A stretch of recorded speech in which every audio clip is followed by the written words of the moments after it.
یقیناً آپ پہ اہمیت کی وضاحت ہو چکی ہوگی کہ انسان کیسے تبدیل ہوتا ہے اور واقعات اس پر کیسے اثر انداز ہوتے ہیں۔ اب آپ کی پسندیدہ ہے سمیع و بستی سرگرمیاں۔ اس پہ میں نے ایک عنوان کو منتخب کیا ہے، اور اس کے جیسے ہم انگلش میں جنہیں ہم کی ورڈز کہتے ہیں، اور یہاں پہ میں آپ کو خاص الفاظ کے ذریعے اس کردار پر میں آپ سے یہ کہوں گی کہ آپ کردار نگاری کریں شخصیت کی، اور دیکھیں مشہور ہماری زندگی کا ایک سب سے اہم جس کے گرد تمام زندگیاں گھومتی ہیں، والدہ کی کردار نگاری۔ تو اس کے خاص الفاظ کیا ہوں گے؟ تربیت، شفقت، اور کیا ہوتا ہے؟ جی، ہمارے ناز نخرے کون اٹھاتا ہے؟ ہماری والدہ، ہمارے والدین اٹھاتے ہیں، اور اس سے بھی بڑھ کے ہماری والدہ ہوتی ہیں جو ہمیں سب سے پہلے جینا سکھاتی ہیں۔ اب یہ دیکھیں، اور ہمارے پاس کیا ہوگا؟ پہلی تربیت گاہ کس کی گود ہوتی ہے؟ ماں کی گود ہوتی ہے، کیونکہ جو آپ کی بچپن کی تربیت ہوتی ہے وہ تمام زندگی آپ کے کام آتی ہے، اور اس کے بارے میں کہا جاتا ہے کہ وہ ایسے ہے جیسے پتھر پر لکیر۔ تعلیمی معاملات میں ہماری مدد سب سے پہلے کون کرتا ہے؟ اور سب سے بڑھ کے والدہ۔ ایون آپ یہ سنیں گے، آپ اس بارے میں جانیں گے، جو پہلے مائیں ہوتی تھی جب خواندگی نہیں تھی، لکھنا پڑھنا نہیں جانا جاتا تھا، اس کے باوجود جب وہ بچوں کو ان کے پڑھنے کا وقت آتا تھا ان کو پاس بٹھاتی تھی اور دکھاتی تھی تم نے کیا لکھا ہے، یا آپ آج بھی سنتے ہوں گے۔ تو ماں کا کردار ایسا ہے جو آپ کو ہر معاملے میں مدد دیتا ہے، آپ کے روزمرہ زندگی میں آپ کو سلیقہ سکھاتا ہے، قرینہ سکھاتا ہے۔ سب سے بڑھ کے جو آپ کے دینی معاملات ہوتے ہیں، آپ کسی بھی مذہب سے تعلق رکھیں، ماں ہی وہ سب سے پہلے آپ کو سکھاتی ہیں کہ آپ کا مذہب آپ کو کیا بتا رہا ہے۔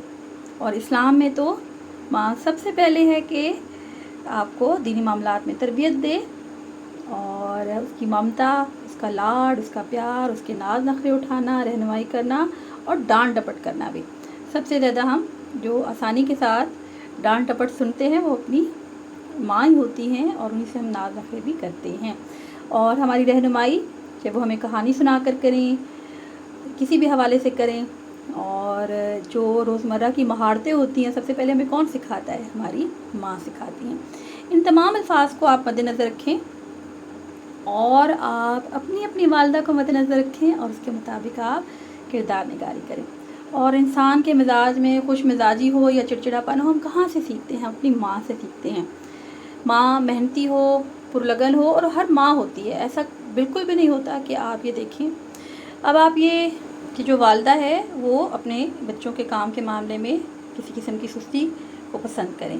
اب ماں کا ساتھ کتنا ضروری ہے؟ انسان ہر جگہ کتنا بڑا ہو جائے وہ ماں ہی کا ساتھ چاہتا ہے۔ ایک بہت ہی خوبصورت شعر ہے منور رانا کا، شہر کے رستے ہوں چاہے گاؤں کی پگڈنڈیاں، ماں کی انگلی تھام کر چلنا بہت اچھا لگا۔ یقیناً جو یہ سن رہا ہے، چاہے وہ بچہ ہے، بوڑھا ہے، نوجوان ہے، اس کو وہ لمحہ ضرور یاد آیا ہوگا جب اس کی کسی بھی لمحے میں، کسی بھی وقت میں اس کی ماں نے اس کی انگلی تھامی ہوگی۔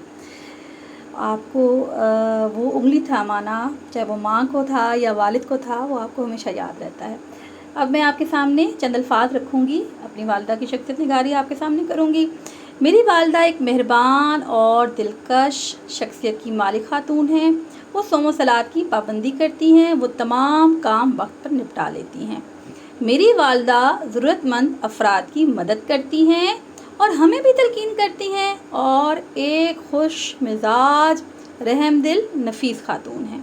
وہ بڑوں کا ادب کرتی اور کرواتی ہیں، بچوں کے ساتھ شفقت سے پیش آتی ہیں، وہ ہم سے بہت پیار کرتی ہیں، اور کیا کرتی ہے؟ ہمیں اللہ اور پیارے آقا کریم صلی اللہ علیہ وآلہ وسلم کی اطاعت کا درس دیتی ہیں۔